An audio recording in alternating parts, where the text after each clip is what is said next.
কবর এমন একটা জায়গা, এই কবরের মধ্যে গেলে পরে আপনি সেদিন আফসোস করতে থাকবেন যে আল্লাহ আমাকে আরেকবার আপনি দুনিয়ার মধ্যে পাঠান।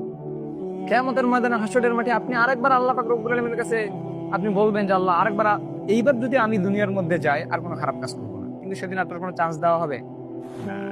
দুনিয়ার মধ্যে আপনারা যে পড়াশোনা করেন, এই যে পড়াশোনার মধ্যে বইটা খুললাম, আমারও এরকম হয় মাঝে মাঝে, বইটা খুললাম মনে হলো যে রেখে দেই, পরবর্তীতে পড়বো, আবার কালকে খুললাম পরে পড়বো এই পড়াটা। এইভাবে করতে করতে করতে যখন পরীক্ষার আগের দিন চলে আসে, তখন কি যে মনে হয় যে কি যে একটা পাহাড় নিয়ে আমি আজকে বসলাম পড়ার টেবিলের মধ্যে। কালকে যখন এক্সামের হলে গেলাম, এক্সাম হলে গিয়ে দেখি যে আমার একটাও কমন নাই। কেন? আমি পড়ি নাই। তখন মনে হলো যে না, ইস, আগের সময়টাকে যদি কাজে লাগাতাম, সেদিনকে আপনাকে ওই এক্সাম হল থেকে বের হয়ে আপনাকে সময় দিবে যে যাও কোশ্চেনটা নিয়ে যাও, এখন তুমি ভালো করে আরো পড়ে আসো, সময় দিবে? দুনিয়ার মধ্যে এতগুলো হায়াত পাইলেন, এতগুলো সময় পাইলেন, আপনাকে চ্যাপ্টার দেওয়া হলো, আপনাকে বই দেওয়া হলো, আপনার কোশ্চেন ফাঁস করে দেওয়া হলো, আপনার উত্তর দেওয়া হলো, সবকিছু আপনাকে দেওয়া হলো, কিন্তু সময়টাকে কাজে লাগালেন না। ওই এক্সাম হলের মতো সেদিন যখন আপনি বিপদের মধ্যে পড়ে যাবেন, আল্লাহর কাছে আপনি সময় চাইবেন, এই এক্সাম হলের মতো সেদিন আপনাকে কোনো সময় দেওয়া হবে না। এই এক্সাম হলে তো আপনি নিশ্চিত হতে পারেন না যে কোনটা আপনার কোশ্চেনে আসবে, কিন্তু আল্লাহ পাক তো নিশ্চিত করে দিয়েছেন যে তোমার কোশ্চেন কি হবে, তোমার অ্যান্সার কি হবে, সবকিছু তো তিনি নিশ্চিত করে দিয়েছেন আপনাকে। তারপরে যদি এই পরীক্ষায় যদি আপনি পাশ করতে না পারেন, আপনি বিশ্বাস করেন জাহান্নামের আগুন এত গভীর, এত গভীর, আপনি সেটাকে সহ্য করতে পারবেন না।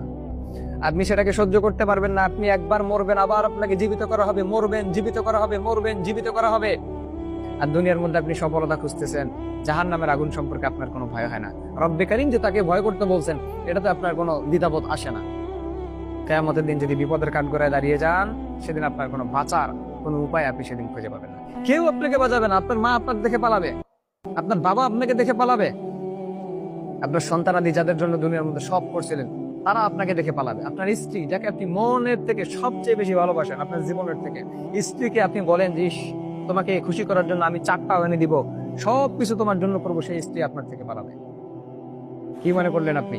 দুনিয়ার মধ্যে আপনি চাইলেই একটা জিনিস হয়ে যাচ্ছে, কিন্তু আখিরাতের ময়দানে সেটা সম্ভব না।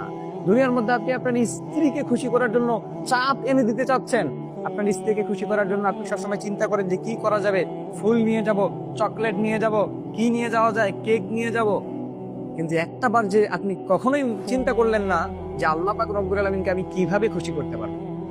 চিন্তা করি আমরা? কখনোই না। তাহলে আমরা কত বড় গাফিল বান্দা হয়ে গেছি, কত বড় ব্যাকুল বান্দা আমরা হয়ে গেছি যে আমরা রব্বে কারীম সম্পর্কে আমরা চিন্তা ভাবনা করি। তো আল্লাহ পাক রব্বুল আলামিন আমাদেরকে হেদায়েত দেন। তো কবর এমন একটা জায়গা যেখানে গেলে পরে আপনি আফসোস করতে থাকবেন